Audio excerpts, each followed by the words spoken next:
Oke, kali ini kita bakal menelusuri sebuah kisah yang, luar biasa banget dari sejarah Jawa. Ini cerita tentang seorang pahlawan yang sama sekali nggak terduga, yang perjalanannya jadi bukti kalau takdir itu kadang-kadang tersembunyi di tempat yang paling sederhana.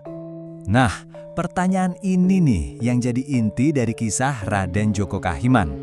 Ini bukan sekedar dongeng loh, tapi ini adalah narasi nyata tentang keberanian, kebijaksanaan, dan takdir yang penuh liku. Yuk, kita selami bareng-bareng ceritanya.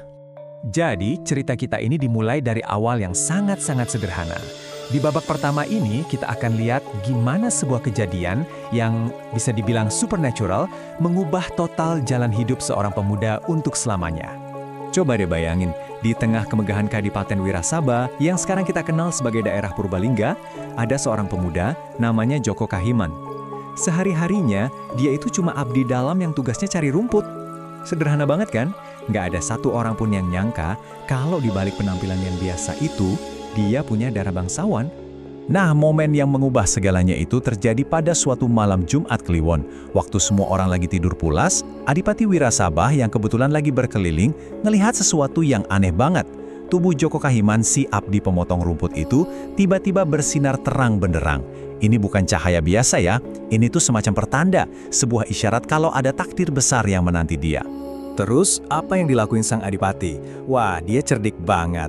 Dia nggak langsung bangunin Djoko Kahiman, tapi diam-diam dia merobek sedikit sarung yang dipakai Djoko Kahiman sebagai penanda. Besok paginya, semua abdi dikumpulin dan adipati nanya, siapa yang sarungnya robek? Djoko Kahiman maju dan mengaku. Nah, dari situlah semuanya kebongkar. Ternyata, dia adalah putra Adipati Pasir Luhur.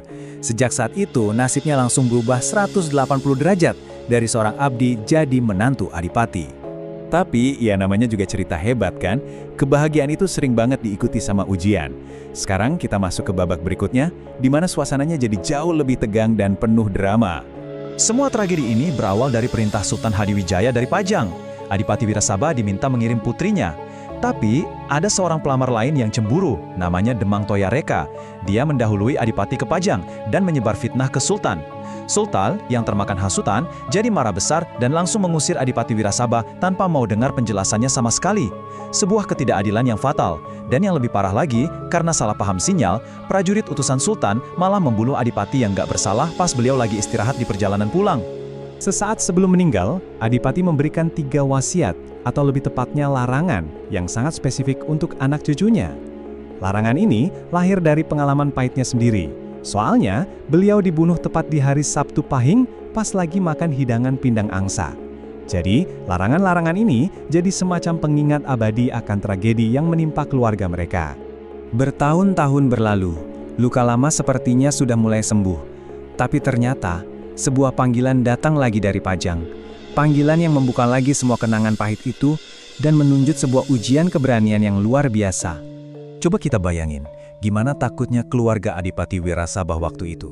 Sultan yang sama, yang secara nggak langsung jadi penyebab kematian ayah mereka, sekarang manggil salah satu dari mereka untuk menghadap. Ya wajar aja kan?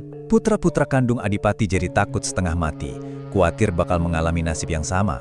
Nah, disinilah karakter asli seorang pemimpin itu diuji.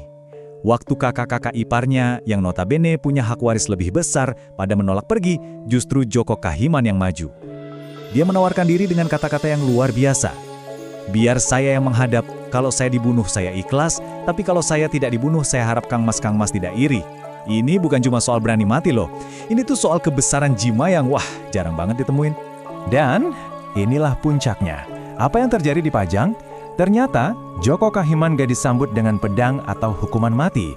Dia malah disambut dengan penyesalan mendalam dari Sultan Hadiwijaya. Sultan, yang akhirnya sadar akan kesalahannya, justru memberikan anugerah besar. Djoko Kahiman diangkat jadi Adipati Wirasaba yang baru dengan gelar Adipati Wargo Otomo kedua, mewarisi gelar ayah mertuanya. Dapat kekuasaan itu bisa banget mengubah seseorang kan? Tapi buat Djoko Kahiman, kekuasaan itu justru jadi panggung buat nunjukin kebijaksanaan dia yang lebih besar lagi. Coba kita lihat gimana dia menangani mandat barunya ini. Waktu pulang ke Wirasaba, Djoko Kahiman gak langsung jumawa, gak langsung ambil tahta buat dirinya sendiri. Dia malah ngumpulin saudara-saudara iparnya dan menunjukkan kebesaran hatinya. Dia menolak buat jadi egois, padahal secara hukum, kadipaten itu udah jadi hak mutlak dia dari Sultan. ini bukti nyata dari kepemimpinan yang melayani, bukan yang minta dilayani.